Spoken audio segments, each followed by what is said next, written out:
Okay, so to continue, Dr. Peat, I wanted to explore Parkinson's disease and Parkinsonism, as there's several different similar related type situations that may not necessarily be Parkinson's per se, but it does actually seem to be a fairly woolly kind of construct in terms of the multitude of various symptoms that can be expressed, some of which may start early, some of which may just be late onset.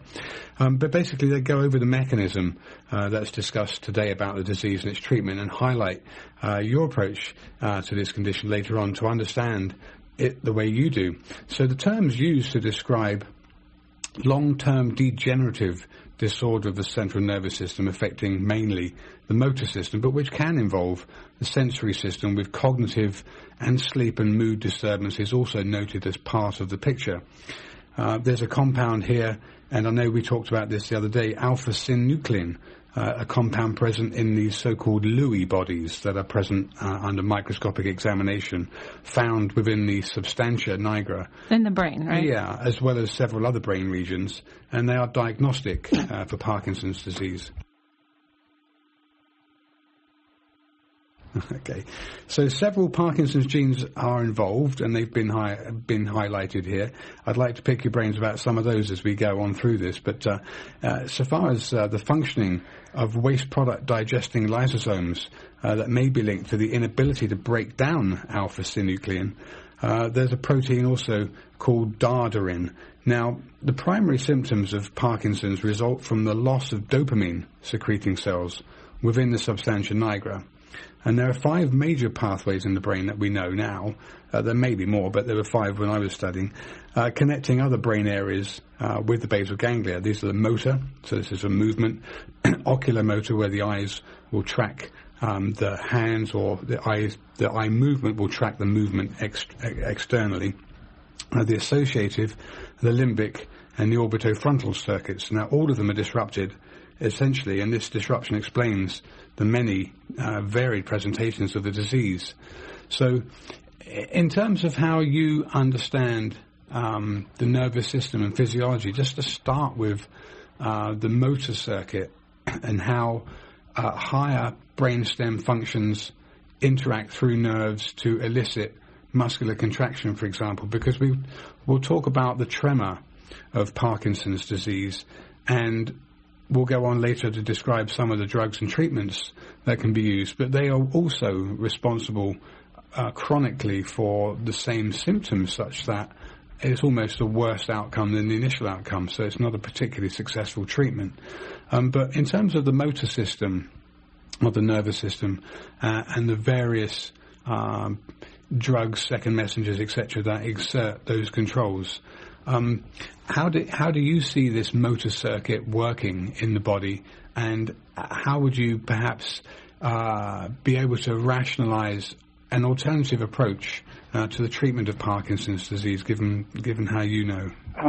My orientation is very similar to Pavlov's, who saw the motor system as subordinate to the sensory system. He saw the cortex of the brain as primarily an extension of the sense organs, and that this formed the environment for the motor reflexes. And the idea of a reflex is another thing that originated with Descartes and is simply wrong. The cells aren't mechanically connected in reflex patterns.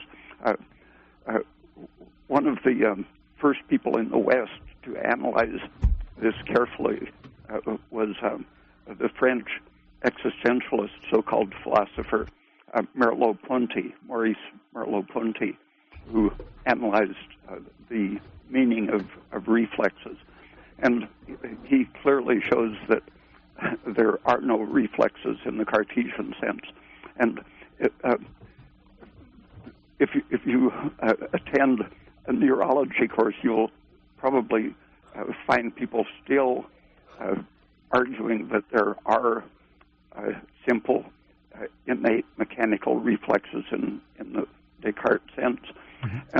And for example, the linguistics system of Noam Chomsky is based entirely on this primitive, false idea of the brain function based on mechanical reflexes. And it simply doesn't work. Merleau-Ponty is probably the person who most clearly explains the problems with it. But in the Pavlovian picture, as especially developed through the 1950s and 60s by his student P.K. Anokan, the sensory system is fluid and continuously being revised as the organism explores its environment. And so the sense of exploring and being stimulated by newness, the idea of traveling through time and space is in charge, overriding defects in the motor system. Interesting. That's the relevant picture, I think, for seeing disease, especially Parkinson's disease, in a non-mechanical way. The protein you mentioned, dardarin. The interesting thing about it is that it shows up as a defect in Crohn's disease in the intestine, as well as in Parkinson's disease. And Parkinson's typically starts with constipation. And in 19th century medicine, people remembered the intestine as well as the brain in treating disease. It was very common to diagnose death as a result of inflammation of the bowel, which pathologists typically overlook as just a side issue. But the intestine was recognized as very important, and the brain as the other end of the organism, that sort of the two dimensions. And now doctors are taught that if you have a bowel movement 3 times a day or once every 3 days, it's all normal. And when you trace out the chemical links between what's going wrong in the intestine and in the rest of the motor system, the behavioral system and so on, you can see links, but they're always contextually working. There's no simple pathogenic chemical in the intestine, but the bacteria living in the intestine, the food you eat, and the way your intestine responds to it. And the stress you're exposed to. Yeah. These act in the activating part of the brain. Around 1950, a part of the brain called the reticular activating system was identified. And this includes the region where the substantia nigra and the basal ganglia are. And this is where sensory input is dished out to activate the upper parts of the brain. And when that's happening, it tends to go with an inhibitory effect on the body. So the stronger your mentality is dreaming, for example, the more relaxed your body tends to be. And in Parkinson's, the system, it really tends to be over-activated, unable to relax properly.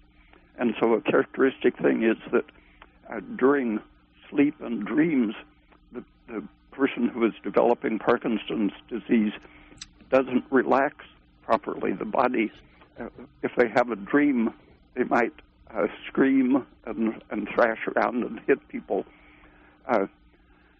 So there's a failure of consciousness to override and relax the body.